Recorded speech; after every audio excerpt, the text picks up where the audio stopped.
2000 সালে একবার দেখিলাম, 2004 সালে একবার দেখিলাম। যারা ক্ষতিগ্রস্ত হয়েছে এদের তালিকা করে একটু ক্ষতিপূরণ দেওয়ার জন্য। দর্শক বন্ধুরা, আজ আমি আপনাদের দেখাবো যশোর জেলা সারসা গয়ড়া লাউতলা সংলগ্ন রাস্তার মাঝখানের পরিস্থিতি আপনাদেরকে দেখানো হবে।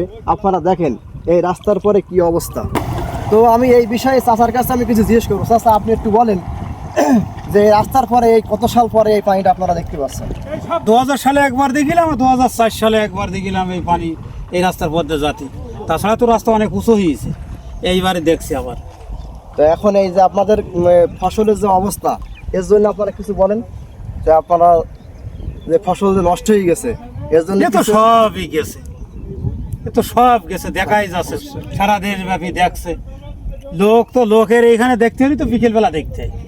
আসরের নামাজ পড়িয়ে আমি তো পার দিনে এখানে হাঁটি, তা গতকাল ছিল না পানি। জি, আসরের নামাজ পড়িয়ে এসে দেখলাম এখানে পানি ভর্তি। দর্শক বন্ধুরা, আপনারা দেখছেন এই যে রাস্তা, এই রাস্তায় কিন্তু কোনো পানি ছিল না।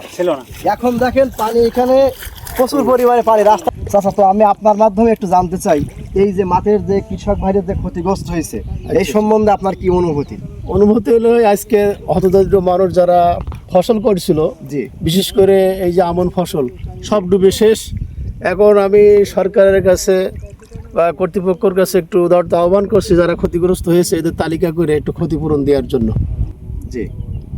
তো দর্শক বন্ধুরা, আপনারা দেখেই বুঝতে পারছেন কৃষকদের যে অবস্থা। তারা সরকারের কাছ থেকে কিছু সাহায্য চাচ্ছে আপনাদের কাছে। সরকারের কাছে একটা উদাত্ত আহ্বান, আপনি চাইলে আমাদের কৃষক ভাইদের মাঝে কিছু ক্ষতিপূরণ এবং অনুদান তাদের মাঝে বিলিয়ে দেওয়া হোক। ঠিক ঠিক ঠিক।